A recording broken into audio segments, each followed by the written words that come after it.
ಧಾರವಾಡದ ಕರ್ನಾಟಕ ವಿದ್ಯಾವರ್ಧಕ ಸಂಘದ 135ನೇ ಸಂಸ್ಥಾಪನಾ ದಿನಾಚರಣೆ ನಡೆಸಲಾಗುತ್ತಿದೆ. ನಗರದ ವಿದ್ಯಾವರ್ಧಕ ಸಂಘದ ಸಭಾಭವನದಲ್ಲಿ ಕಾರ್ಯಕ್ರಮ ನಡೆಯುತ್ತಿದೆ. ನಿನ್ನೆಯಿಂದ 28ರವರೆಗೆ ವಿವಿಧ ಕಾರ್ಯಕ್ರಮಗಳನ್ನು ಆಯೋಜಿಸಲಾಗಿದೆ. ಸಂಸ್ಥಾಪನಾ ದಿನಾಚರಣೆ ಕಾರ್ಯಕ್ರಮಗಳಿಗೆ ಅಥಣಿ ಮೋಟಗಿ ಮಠದ ಶ್ರೀಗಳಾದ ಪ್ರಭು ಚನ್ನಬಸವ ಸ್ವಾಮೀಜಿ ಚಾಲನೆ ನೀಡಿದರು. ಕೊಪ್ಪಳದಲ್ಲಿ ಇಸ್ಪೀಟ್ ಅಡ್ಡೆಗಳ ಮೇಲೆ ಪೊಲೀಸರು ದಾಳಿ ನಡೆಸಿದರು. ಕಾರಟಗಿ ತಾಲೂಕಿನ ನಾಗನಕಲ್ ಗ್ರಾಮದ ಬಳಿ ಘಟನೆ ನಡೆದಿದೆ. ದಾಳಿ ವೇಳೆ 5,47,000 ಹಣ, 42 ಬೈಕ್, 11 ಮೊಬೈಲ್ ಜಪ್ತಿ ಮಾಡಿದರು. ಜೊತೆಗೆ 8 ಜನ ಇಸ್ಪೀಟ್ ಆಡುತ್ತಿದ್ದವರನ್ನ ವಶಕ್ಕೆ ಪಡೆಯಲಾಗಿದೆ. ಕೇಂದ್ರ ಸಚಿವ ಕುಮಾರಸ್ವಾಮಿ ವಿರುದ್ಧ ಹೊಸಪೇಟೆಯಲ್ಲಿ ಸಾಮಾಜಿಕ ಕಾರ್ಯಕರ್ತ SR ಹಿರೇಮಠ ಕಿಡಿಕಾರಿದ್ರು. ಬಳ್ಳಾರಿಯ ಸಂಡೂರಿನಲ್ಲಿ ಗಣಿಗಾರಿಕೆಗೆ ಅನುಮತಿ ನೀಡಿದ್ದಕ್ಕೆ ಆಕ್ರೋಶ ವ್ಯಕ್ತಪಡಿಸಿದ್ರು. ಜನರು ಓಟು ಕೊಟ್ಟು ಅಧಿಕಾರ ಕೊಟ್ಟು ಗೌರವ ಕೊಟ್ಟಿದ್ದಾರೆ. ಜನರ ಗೌರವಕ್ಕೆ ತಕ್ಕಂತೆ ಕುಮಾರಸ್ವಾಮಿ ನಡಿಬೇಕು. ಆದರೆ KIOCLಗೆ ಮಿನಿಸ್ಟರ್ ಆದ ದಿನವೇ ಸಹಿ ಮಾಡ್ತಾರೆ ಅಂದರೆ ದುರದೃಷ್ಟಕರ ಅಂತ ಅಸಮಾಧಾನ ವ್ಯಕ್ತಪಡಿಸಿದರು. ನಂಜನಗೂಡಿನಲ್ಲಿ ಹನುಮ ಜಯಂತಿ ಸಂಭ್ರಮ ಮೇಳೈಸಿದೆ. ದಕ್ಷಿಣ ಕಾಶಿ ಸಂಪೂರ್ಣ ಕೇಸರಿಮಯಾಗಿತ್ತು. ಎಲ್ಲೆಡೆ ರಾಮನಾಮ ಜಪ ಜೈಕಾರ ಜೋರಾಗಿತ್ತು. ಡಿಜೆ ಸಂಗೀತಕ್ಕೆ ಹನುಮ ಭಕ್ತರು ಕುಣಿದು ಕುಪ್ಪಳಿಸಿದರು. ಮುಂಜಾಗ್ರತಾ ಕ್ರಮವಾಗಿ ಬಿಗಿ ಪೊಲೀಸ್ ಬಂದೋಬಸ್ತ್ ಕೈಗೊಳ್ಳಲಾಗಿತ್ತು.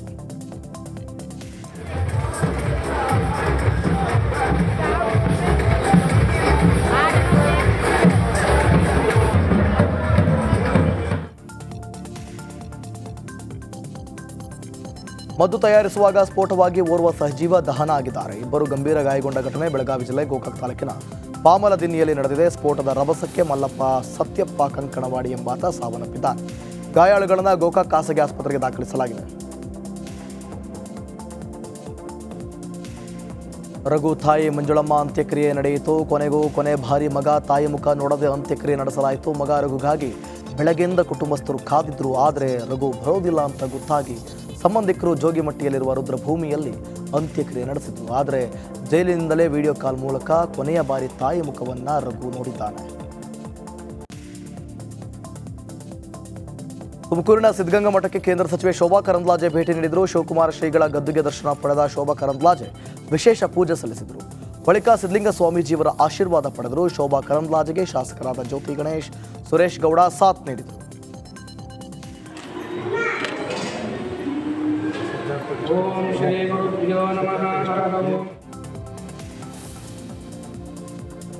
ಸಿಎಂ ಸಿದ್ದರಾಮಯ್ಯ ಗದಪ್ರಹಾರಕ್ಕೆ ಹೆದರುವುದಿಲ್ಲ ಎಂದು ಕೂಡ್ಲಿಗಿಯಲ್ಲಿ ಬಿಜೆಪಿ ರಾಜ್ಯಾಧ್ಯಕ್ಷ BY ವಿಜೇಂದ್ರ ಕಿಡಿಕಾರಿದ್ರು. ಸಿಎಂ ಆದ ಬಳಿಕ ವಾಲ್ಮೀಕಿ ನಿಗಮದಲ್ಲಿ ಅವ್ಯವಹಾರ ಆಗಿದೆ. ಲೋಕಸಭೆ ಚುನಾವಣೆಗೆ ಹಣ ಬಳಕೆ ಮಾಡಲಾಗಿದೆ ಅಂತ ಇಡಿ ಹೇಳ್ತಿದೆ. ಈ ಹಿಂದಿನ ಸರ್ಕಾರಗಳ ಮೇಲೆ ಮಾಡಿರುವ ಆರೋಪಗಳ ಬಗ್ಗೆ ತನಿಖೆ ಮಾಡದೆ, ಆದರೆ ಮೊದಲು ಸಿದ್ದರಾಮಯ್ಯನವರು ರಾಜೀನಾಮೆ ನೀಡಲಿ ಅಂತ ಆಕ್ರೋಶ ವ್ಯಕ್ತಪಡಿಸಿದರು.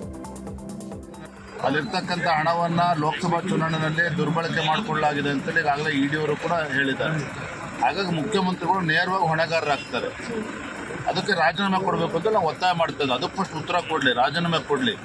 ತನಿಖೆ ಮಾಡಬೇಡಿ ಹಿಂದಿನ ಸರ್ಕಾರ ಅಂತ ಯಾರೂ ಹೇಳಿಲ್ಲ. ಮುಂದೆ ಯಾರು ಮುಖ್ಯಮಂತ್ರಿಗಳು ಬರ್ತಾರೋ ಅವ್ರು ತನಿಖೆ ಮಾಡ್ತಾರೆ. ಯಾವುದು ಹೆದರು ಓಡೋಕ್ಕಂಥ ಪ್ರಶ್ನೆ ಇಲ್ಲ.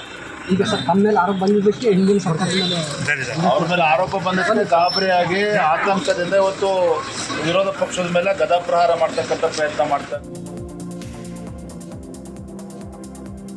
ರಾಜ್ಯದಲ್ಲಿ ಮತ್ತೆ ಡೆಂಗಿ ಸ್ಫೋಟವಾಗಿದೆ. ಕಳೆದ 24 ಗಂಟೆಯಲ್ಲಿ 486 ಪ್ರಕರಣಗಳು ಪತ್ತೆಯಾಗಿದೆ. ಈ ಮೂಲಕ ಡೆಂಗಿ ಪ್ರಕರಣಗಳ ಸಂಖ್ಯೆ 13,754ಕ್ಕೆ ಏರಿಕೆಯಾಗಿದೆ. BBMP ವ್ಯಾಪ್ತಿಯಲ್ಲಿ ಇದೇ ವೇಳೆ 296 ಡೆಂಗಿ ಕೇಸ್ ಪತ್ತೆಯಾಗಿದೆ. HD ಕುಮಾರಸ್ವಾಮಿ ಹಾಗೂ ಕೋರ್ ಕಮಿಟಿ ಅಧ್ಯಕ್ಷ GT ದೇವೇಗೌಡ ನಡುವೆ ಮುನಿಸು ಪ್ರಾರಂಭವಾಗಿದೆ. JDS ಸಭಾನಾಯಕ ಸ್ಥಾನ ಸಿಗದಿದ್ದಕ್ಕೆ GT ದೇವೇಗೌಡರು ಬೇಸರಗೊಂಡಿದ್ದಾರೆ ಎನ್ನಲಾಗ್ತಾ ಇದೆ. ಇದರಿಂದಾಗಿ ವಿಧಾನಸಭೆ ಅಧಿವೇಶನಕ್ಕೆ GT ದೇವೇಗೌಡರು ಗೈರಾದರು ಎನ್ನಲಾಗ್ತಿದೆ.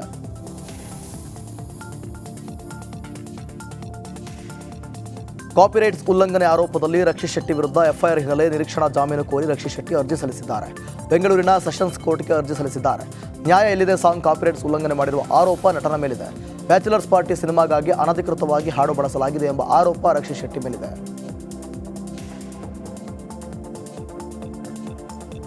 ಪ್ರಜ್ವಲ್ ರೇವಣ್ಣಗೆ ಯುವಕನೊಬ್ಬ ರಾತ್ರಿ ಊಟ ತಂದಿದ್ದಾರೆ. ಬೈಕ್ ಮೂಲಕ 2 ಬಾಕ್ಸ್ಗಳಲ್ಲಿ ಮನೆ ಊಟ ತಂದು ಕೊಡಲಾಯಿತು. ಪ್ರಜ್ವಲ್ ರೇವಣ್ಣಗೆ ಮನೆ ಊಟ ನೀಡಲು ಕೋರ್ಟ್ ಅನುಮತಿ ನೀಡಿದ ಹಿನ್ನೆಲೆ ಪ್ರತಿದಿನ ಮಧ್ಯಾಹ್ನ ಹಾಗೂ ಸಂಜೆ ಊಟ ತಂದು ಕೊಡಲಾಗ್ತಿದೆ.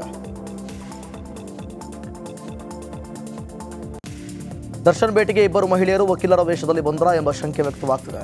ಚೆಕ್ಪೋಸ್ಟ್ ಪೊಲೀಸರ ಬಳಿ ದರ್ಶನ್ ನೋಡಲು ಬಂದಿದ್ದೇವೆ ಎಂದಿದ್ರು. ವಕೀಲೆ ಎಂದು ಹೇಳಿಕೊಂಡು ಬಂದ ಮಹಿಳೆ ಜೊತೆಗೆ ಇನ್ನೋರ್ವ ಮಹಿಳೆ ಕೂಡ ಇದ್ಲು. ಮಾಧ್ಯಮಗಳನ್ನು ನೋಡುತ್ತಿದ್ದಂತೆ ಮಹೇಶ್ ನೋಡಲು ಎಂದಿದ್ದಾರೆ.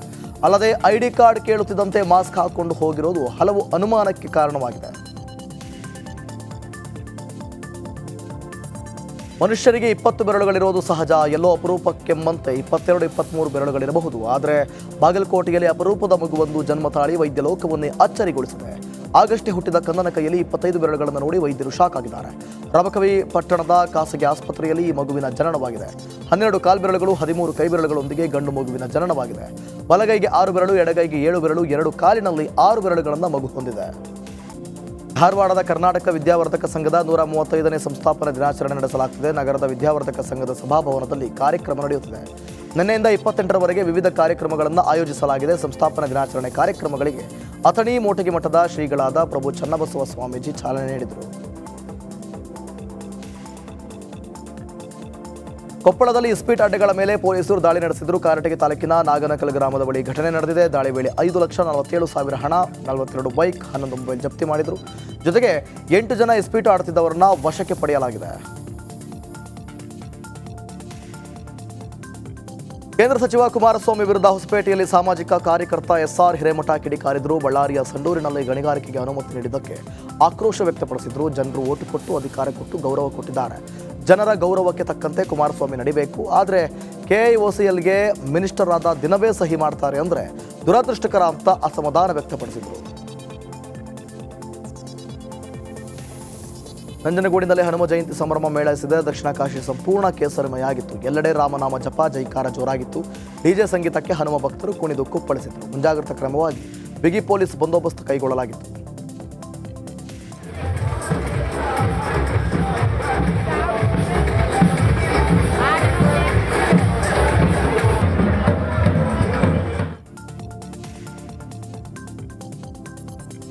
ಮದ್ದು ತಯಾರಿಸುವಾಗ ಸ್ಫೋಟವಾಗಿ ಓರ್ವ ಸಹಜೀವ ದಹನ ಆಗಿದ್ದಾರೆ. ಇಬ್ಬರು ಗಂಭೀರ ಗಾಯಗೊಂಡ ಘಟನೆ ಬೆಳಗಾವಿ ಜಿಲ್ಲೆ ಗೋಕಾಕ್ ತಾಲೂಕಿನ ಪಾಮಲದಿನ್ನಿಯಲ್ಲಿ ನಡೆದಿದೆ. ಸ್ಫೋಟದ ರಭಸಕ್ಕೆ ಮಲ್ಲಪ್ಪ ಸತ್ಯಪ್ಪ ಕಂಕಣವಾಡಿ ಎಂಬಾತ ಸಾವನ್ನಪ್ಪಿದ್ದಾನೆ. ಗಾಯಾಳುಗಳನ್ನು ಗೋಕಾಕ್ ಖಾಸಗಿ ಆಸ್ಪತ್ರೆಗೆ ದಾಖಲಿಸಲಾಗಿದೆ.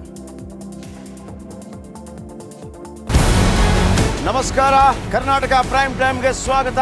ನಾನು ಜಯಪ್ರಕಾಶ್ ಶೆಟ್ಟಿ. ಇಡೀ ಕರುನಾಡು ಇವತ್ತು ರೆಬೆಲ್ ಆಗಿ ನಿಂತಿದೆ.